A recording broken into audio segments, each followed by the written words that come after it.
So students, अब हमारा जो नेक्स्ट ट्रेंड है वो है ऑक्सीडेशन स्टेट का। ऑक्सीडेशन स्टेट होती क्या है, देखें, कोई भी एटम कितने इलेक्ट्रॉन लूज करता है या कितने इलेक्ट्रॉन गेन करता है, इस चीज़ को हम क्या कहते हैं, उस एटम का ऑक्सीडेशन स्टेट। ठीक है, the number of electrons lost और गेन्ड बाय एन एटम, या फिर लॉस और gain of electron by an atom is called oxidation state. जितने भी इलेक्ट्रॉन वो लूज करे, जितने भी इलेक्ट्रॉन वो एटम गेन करे। ठीक है, और आपको अच्छे से पता है जो हमारे पास मेटल्स होती हैं वो हमारे पास क्या करती है, इलेक्ट्रॉन लूज करती है, और जो नॉन मेटल्स हैं, ठीक है, वो इलेक्ट्रॉन क्या करती हैं, गेन करती हैं। ठीक है, अच्छा, अब और ये गेन और लूज का कॉन्सेप्ट है क्यों, आपको आइडिया होगा।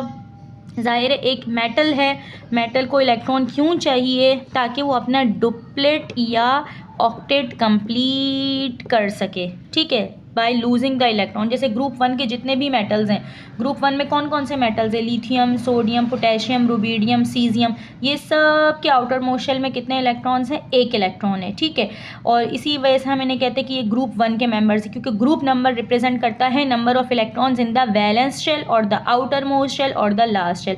तो इनकी नीड है हमसे बस ये कोई इलेक्ट्रॉन ले लें, हम ये रिमूव कर दे तो हमारा ऑक्टेट कंप्लीट हो जाएगा। लिथियम चाहेगा अपना डुप्लेट कंप्लीट करना, जबकि रेस्ट ऑफ द एलिमेंट्स जो हैं वो चाहते हैं उनका ऑक्टेट कंप्लीट हो जाए बाय लूजिंग द इलेक्ट्रॉन। और ग्रुप 2 में आपके पास क्या चीज़ें आ रही हैं, अल्कलाइन अर्थ मेटल्स है, beryllium, magnesium, calcium, strontium, barium, ये सब के सब इनके आउटर मोस्ट शेल में कितने इलेक्ट्रॉन्स हैं, 2 होते हैं। तो ये चाहेंगे वो 2 इलेक्ट्रॉन्स निकल जाए और हमारा आउटर मोस्ट शेल कंप्लीट हो जाए। बेरिलियम का डुप्लेट कंप्लीट होगा और रेस्ट ऑफ द एलिमेंट्स का क्या कंप्लीट होगा, ऑक्टेट कंप्लीट होगा। ठीक है, तो इनका भी ऑक्सीडेशन स्टेट क्या है, +2।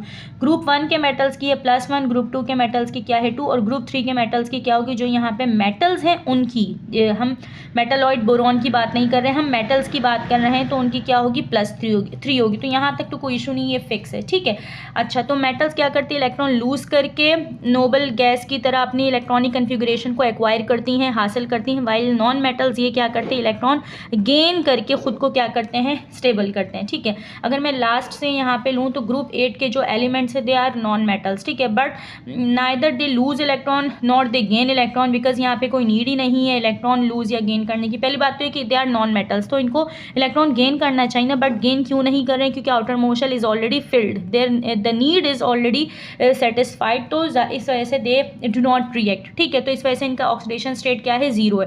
फिर आप ग्रुप 7 पे आ जाएं। ग्रुप 7 का मतलब है आउटर मोस्ट शेल में 7 इलेक्ट्रॉन से 1 इलेक्ट्रॉन की नीड है ताकि ऑक्टेट क्या हो जाए, कंप्लीट हो जाए। तो इनकी ऑक्सीडेशन स्टेट चार्ज आपको क्या नजर आ रहा है, -1। ग्रुप 6 के एलिमेंट्स को 2 चाहिए, तो -2 इसका है आपके पास चार्ज। अच्छा, अब आप ज़रा ग्रुप 4 पे आएँ, तो इसमें आपके पास चूंकि कार्बन आपके पास क्या है, एक नॉन मेटल है। ठीक है, तो बीइंग अ नॉन मेटल, उसका अगर वो इलेक्ट्रॉन 4 एक्सेप्ट कर रहा है, ठीक है, ग्रुप 4 का मेंबर है, आउटर मोस्ट शेल में 4 इलेक्ट्रॉन की नीड है, तो जाहिर है -4 चार्ज होगा। लेकिन यहाँ पे आपको ग्रुप 4 में, जैसे अब हम बात करें लेड की, और मैं आपको अपना ये पीरियोडिक टेबल जो हम बार बार ही खैर यूज़ कर रहे हैं मैं दिखा देती हूँ।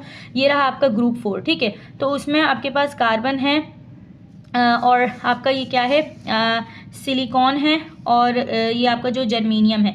इन सब में आपको +4 भी दिख सकता है, -4 भी दिख सकता है। ठीक है, इन 3 में कार्बन 4 यानी ग्रुप नंबर 4 कार्बन फैमिली के जो पहले 3 मेंबर्स हैं, यहाँ पे आपको +4 भी ऑक्सीडेशन स्टेट दिख सकती है और -4 भी दिख सकती है। ठीक है, अच्छा, अब यहाँ पे आप देखें हमारे पास कौन से एलिमेंट्स हैं। हमारे पास जैसे ये एक एलिमेंट है पीबी हमारे पास क्या है, लेड है, और SN है जो हमारे पास 10 है।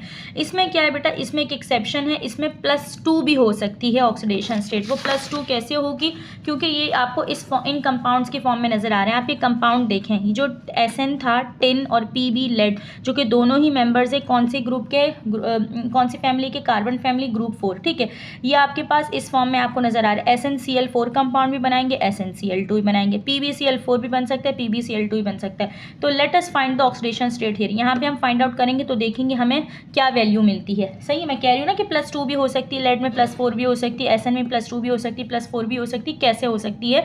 ठीक है, मैं आपको सॉल्व करके अब दिखा रही हूँ, आप देखते रहे। हम ऑक्सीडेशन स्टेट फाइंड आउट कर रहे हैं। फर्स्ट ऑफ ऑल SnCl4 की करते हैं। बेटा Cl की X, हमें SN नहीं पता, तो जो नहीं पता वो X है, प्लस अगले एलिमेंट की हम ऐड करते हैं। Cl कौन से ग्रुप का मेंबर है? ग्रुप 7 का मेंबर है ना। F के बाद आता है आपका Cl, ठीक है। तो Cl की नॉर्मली क्या होती है? ग्रुप 7 की नॉर्मली हमें कितनी नज़र आती है? -1 नज़र आती है। कुछ एक्सेप्शंस भी हैं, मैं आपको एक्सेप्शंस बाद में पढ़ाऊंगी, फिलहाल हम नॉर्मल चीज़ों की बात कर रहे हैं, ठीक है।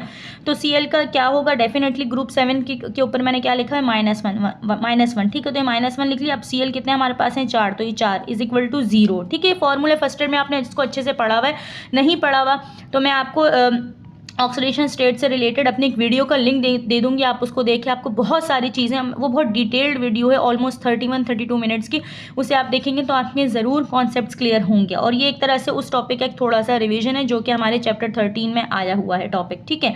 अच्छा, तो Cl 4 थे, इस वजह से आई रोट हेयर 4 से मल्टीप्लाई होगा और =0। अच्छा, प्लस माइनस x लिखा, प्लस माइनस 4 1 4 =0, और हमें x फाइंड आउट करना है तो इसके साथ 4 माइनस में इक्वल टू की दूसरी साइड पे जाके क्या हो जाएगा? 4, यानी कि +4। तो SnCl4 में Sn की टिन की जो ऑक्सीडेशन स्टेट है वो क्या आई है हमारे पास? +4 आई है। और अगर इसकी अब आप खुद फाइंड आउट करो और बताओ क्या आपके पास आंसर +2 आता है या नहीं आता है, ठीक है। और सेम बिल्कुल एग्जैक्ट यही कहानी यहाँ पे भी होगी, ठीक है। एक मैंने बना दी है, बाकी आप सॉल्व कर लेंगे। तो ये एक्सेप्शंस थी, एक्सेप्शंस आना चाहिए आपको, ठीक है, बहुत इंपॉर्टेंट होती है।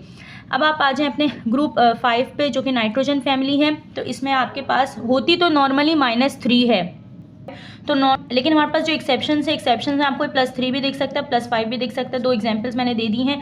साथ लास्ट वन भी मैंने यहाँ पे स्टार्ट कर लिया सॉल्व करना। HClO4 में हम देखने वाले हैं हमारे पास Cl की कितनी है? 1। आपके पास किसका होगा? हाइड्रोजन, X फॉर Cl, और O हमारे पास 4 है। तो ऑक्सीडेशन स्टेट ऑक्सीजन की क्या होती है? -2 होती है, तो 4 2 8 हो गया, ठीक है। 8 में से 1 गया, कितना बचेगा? x - 7 = 0, और x वहीं रहा, 7 = की दूसरी साइड पे आएगा तो आपके पास क्या हो गया? तो 7 भी आ गया। तो 7 भी आ सकता है, 5 भी, 3 भी, 1 भी। ये स्टूडेंट्स, ये क्या थी? एक्सेप्शंस थी। अच्छा, ग्रुप 7 के बारे में एक और बात याद रखिएगा। Cl तो आपको एक्सेप्शंस शो कर दी ना, इसने +1 है, +3 है, +5 है, +7 है, ठीक है। ये आपको तरह तरह की इसने एक्सेप्शंस शो की हैं, ठीक है। और माइनस तो नॉर्मली होता है, जैसे हमने HCl के केस में देख लिया, यहाँ पे -1 था, ठीक है। और अब आप ज़रा जो है फ्लोरीन की हम बात करते हैं। फ्लोरीन बहुत स्ट्रिक्ट है, ये अपना -1 ही रखेगा, सही। इसकी ऑलवेज आपको जो है नॉर्मली आपको -1 ही नज़र आएगी।